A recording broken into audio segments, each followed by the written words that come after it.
देखिए, अभी की सबसे बड़ी खबर है कि जेडीयू ने अपने विधायक दल की बैठक को कैंसिल कर दिया है। 3 बजे मुख्यमंत्री आवास पर यह बैठक होने वाली थी, लेकिन उस बैठक को कैंसिल कर दिया गया है और साफ तौर पर विधायक और विधान पार्षदों को कहा गया है कि जो एनडीए की बैठक 4 बजे होगी उसमें पहुंचना है। यानी कि कैबिनेट, एक तरफ कैबिनेट की ब्रीफिंग नहीं की गई तो दूसरी तरफ जो है अब जेडीयू विधानमंडल दल की जो है बैठक को कैंसिल कर दिया गया है। जी बिल्कुल, यानी कि खाका रणनीति तैयार है, बस औपचारिक ऐलान बाकी है। यही वजह है कि समय को ना गवाते हुए बैठकों के सिलसिले को यहीं पर थामा जा रहा है। रुपेंद्र जी, बैठकों के सिलसिलों को थमा जा रहा है और कहीं ना कहीं देखिए बीजेपी अपना बैठक जो है विधायक दल की बैठक वो कर रही है क्योंकि उसमें सीएम के नामों की घोषणा की जानी है, लेकिन जेडीयू ने जो है अपने विधायक दल की यानी विधानमंडल दल की बैठक जो सीएम आवास में होने वाली थी 3 बजे उसे कैंसिल कर दिया है। कुछ खास वजह ये दिया गया है विधायकों को, कुछ खास वजह भी बताई गई है, हालांकि जो अंदर की वजह होगी वो हो सकता है ना बताई गई हो, लेकिन कैंसिल किया गया इस बैठक को। क्या वजह बताई जा रही है? क्योंकि इस बैठक में यह भी सहमति बनानी थी कि उप मुख्यमंत्री कौन होगा या क्या होगा।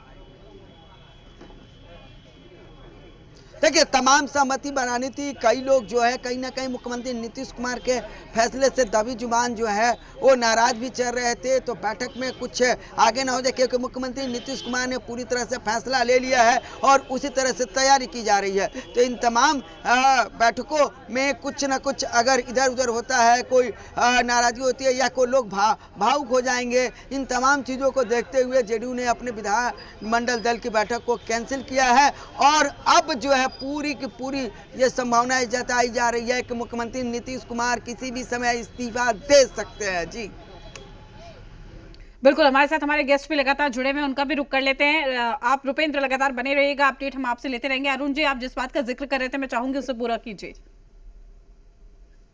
तो वही मेरा कहने का मतलब था, चेहरा कोई हो, मुद्दा हमारे जो हैं वही रहेंगे, बेरोजगारी का, भ्रष्टाचार का, अपराध का। आप देख रहे हैं बिहार में किस तरीके से लॉ एंड ऑर्डर पूरी तरह ध्वस्त है और नीतीश बाबू अपने 21 साल के शासनकाल में बिहार के खजाना को खाली कर दिया। 10,000 कर्मचारियों को वेतन नहीं मिला है, 92,000 हिसाब किताब उन्होंने नहीं दिया। आपने देखा क्या की रिपोर्ट में उजागर हुआ, जो हालात है बिहार का किसी से छिपा हुआ नहीं है। हमारे साथी नीरज जी लंबा चौड़ा प्रवचन दे रहे थे, डेवलपमेंट की बात कर रहे थे। नीति आयोग का रिपोर्ट देख लीजिए ना, बिहार नीति आयोग के रिपोर्ट में देश में साक्षरता दर में अंतिम पायदान पर, प्रत्येक व्यक्ति आय के मामले में अंतिम पायदान पर, प्रत्येक व्यक्ति निवेश के मामले में अंतिम पायदान पर, उद्योग धंधे में अंतिम पायदान पर, चिकित्सा में, शिक्षा में अंतिम पायदान पर। 1 नंबर में कहाँ है? अपराध में, भ्रष्टाचार में, बेरोजगारी में। तो यह है नीतीश बाबू का बिहार। इस तरह का बिहार वो बनाए 21 साल में। सिर्फ और सिर्फ उन्होंने एक ही काम करने का काम किया, गिरगिट की तरह रंग बदलकर 10 बार ओथ लेने का काम किया, मुख्यमंत्री पद के लिए शपथ ग्रहण लेने का काम किया और बिहार को कंगाल बनाने का काम किया। नीति सिद्धांत बेचकर, और ये जो समाजवादियों की धरती थी बिहार, यहाँ आरएसएस को, संघ को स्थापित करने का काम किया, जो कि 3 दशक से, खास करके मैं जैसा देख रहा हूं, बिहार की जनता ने कभी भी भारतीय जनता पार्टी को एक्सेप्ट करने का काम नहीं किया, उनके विचारधारा को एक्सेप्ट करने का काम नहीं किया। इसीलिए भारतीय जनता पार्टी अपने दम पर बिहार में कभी चुनाव नहीं लड़ी। जिसका आप देख रहे हैं, बिहार में उनको मुख्यमंत्री बनाना था तो नीतीश कुमार जी को आगे करके वोट लिया 25 से 30 करके, और 4 महीने के बाद ही नीतीश कुमार जी को फिनिश करके 2 गुजराती दिल्ली से बैठकर मुख्यमंत्री तय करेंगे। और अब आने वाले जो भी बिहार के मुख्यमंत्री होंगे वो रबर स्टाम्प होगा, कठपुतली होगा, दिल्ली से संचालित होगा। अब तो फिर बिहार के साथ न। ठीक है, चलिए नीरज जी भी हमारे साथ बने हुए। नीरज जी, ये लगातार विपक्ष आरोप लगाता रहा है कि आप लोगों ने नारा तो दिया था 25 से 30 फिर से नीतीश, लेकिन 4 महीने बाद नीतीश कुमार मुख्यमंत्री पद से हट जाते हैं। अब अगला 4.5 साल का कार्यकाल लगभग होगा। अब जब आप 30 में आएंगे तो जाहिर सी बात है कि 30 से 35, लेकिन उस वक्त जब नारा दिया जाएगा तो जनता भी हो सकता है आपसे सवाल पूछे या विपक्ष भी इस मुद्दे को उठाए कि नीतीश का नारा देकर सत्ता में आए थे लेकिन नीतीश कुमार हट गए।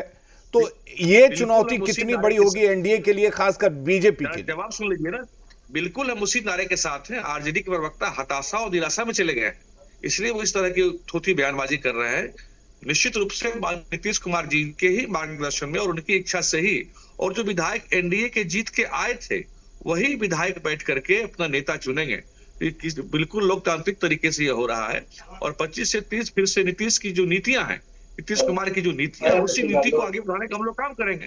तो नारा तो बिल्कुल सही था, 25 से 30 फिर से नीतीश, क्योंकि नीतीश कुमार जी की जो नीति थी 7 निश्चय पार्ट 3, उसको तो मैं बार बार कह रहा हूं, उसको हम लोग आगे लेकर के चलेंगे। और राजद के प्रवक्ता जो भी आरोप लगा रहे थे कि बिहार को कंगाल बना दिया, मैं कहता हूं कि विरोधियों का भी, आरजेडी का खास करके, दिमाग खाली हो गया है, जिनका दिमाग में कंगाली घुस गया है। बिहार का खजाना खाली नहीं है, वेतन सबको मिल चुका, जैसे ही वेतन का आया सबको मिल चुका। और बिहार तेज गति से आर्थिक प्रगति करने वाला राज्य, देश में दूसरे स्थान पर आज बिहार में है।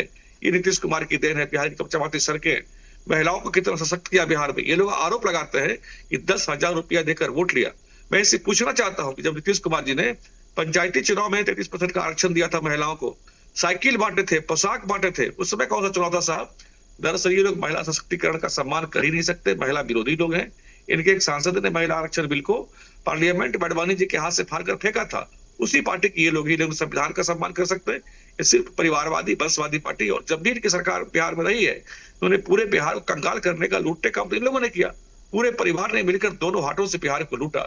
नीतीश कुमार जी तो बिहार के खाइयों से निकाल करके इस ऊंचाई पर ले गए जहां एक बिहारी कहलाना गर्व का विषय बना। इनके समय में तो बिहारी कहलाना गाली बन गया था पूरे देश में, लेकिन आज हम लोग कहीं गर्व से कहते हैं कि हाँ हम बिहारी हैं, ये गर्व का विषय बना है। अब लालू यादव जैसा कलंक टीका बिहार के माथे पर नहीं है। और आरजेडी के लोगों को, जिनका कि सर्वोच्च नेता लालू यादव एक सिद्ध सजा याफ्ता मुजरिम है, उसको तो बात करने का कोई नैतिक अधिकार ही नहीं है। और वो बात करते हैं आदरणीय लालू यादव। अपराधी को आप आदरणीय कह रहे हैं, इसे कोर्ट ने मुजरिम ठहराया जो खुद चुनाव नहीं लड़ सकता। तो उस पार्टी के लोगों से क्या अपेक्षा आप कर सकते हैं? और उस पार्टी के लोगों को कहां पहुंचाना चाहिए, बिहार ने वहां पहुंचा दिया है। तेजस्वी यादव जी अपनी चिंता कर लीजिए। आपके अभी राज्यसभा की वोटिंग में एक विधायक आपके खिसक चुके हैं और एक विधायक खिसके जो है उन पर आप कार्रवाई करके दिखा दीजिए। लेकिन नीरज जी ठीक है, आप ये बात कहते रहे हैं या एनडीए के जो तमाम सहयोगी दल है वो ये कह रहे हैं कि नीतीश कुमार की नीतियों को आगे बढ़ाएंगे, नीतीश कुमार ने जो संकल्प लिया था उन संकल्पों को पूरा करेंगे। लेकिन विपक्ष तो ये लगातार कहता रहा है कि 25 से 30 फिर से नीतीश। अब तेजस्वी यादव और आरजेडी ये नारा दे रहे हैं कि बीजेपी ने नीतीश को कर दिया फिनिश। तो ये आरोप तो आप पर लगते रहेंगे? बिल्कुल नहीं लगते रहेंगे साहब, क्योंकि मैं उनकी नीति को ही आगे बढ़ाने का हम लोग काम करेंगे। और तेजस्वी यादव जी बिहार की चिंता नहीं करिए, जनता ने आपको विपक्ष में बैठाया है 25 विधायकों के साथ में। अब तो एक विधायक आपके खिसक गए, आप 24 ही आप है। इतना प्रतिपक्ष का आत्म मूल्यांकन करिए अपना, आपके क्यों जनता ने रिजेक्ट किया आपको।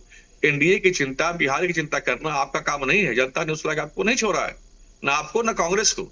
बिहार की जनता ने अपना मत दिया है बिहार को विकसित राज्य बनाने के लिए, और बिहार के जनता जनार्दन की चिंता करने के लिए एनडीए उसकी चिंता कर रही है और एनडीए के हाथों में बिहार सुरक्षित है। बिल्कुल, आप बने रहिए। इसी बीच बड़ी खबर आ रही है बिहार में सियासी हलचल के बीच। ये खबर, जेडीयू विधानमंडल दल की बैठक स्थगित हो गई है।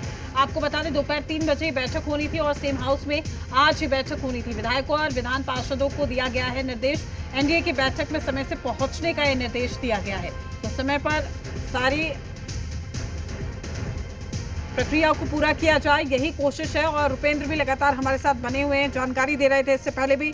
रुपेंद्र, अपडेट आपसे चाहेंगे। देखिए जरूर, हाँ, जहाँ तक तमाम जो विधानमंडल के जो सदस्य हैं, विधायक हैं, एमएलसी हैं, तमाम लोग जो हैं वो पटना पहुँच चुके थे और उन्हें आदेश दिया गया था कि 3 बजे सीएम हाउस में बैठक है, उसमें पहले जो है वो पहुँच जाएंगे। विधानमंडल दल की बैठक थी, लेकिन अचानक विधानमंडल जेडीयू की जो है विधायक दल की जो बैठक है, विधानमंडल दल की बैठक है, उसको कैंसिल कर दिया गया है। उन्हें सूचना दिया गया है साफ तौर पर कि आप जो हैं वो सीधी जो बैठक होगी, एनडीए की बैठक होगी, उस बैठक में आप पहुंचेंगे और जो भी निर्णय जो लिए जाएंगे उस समय लिए जाएंगे, जो भी घोषणाएं होंगी उस समय घोषणाएं होंगे।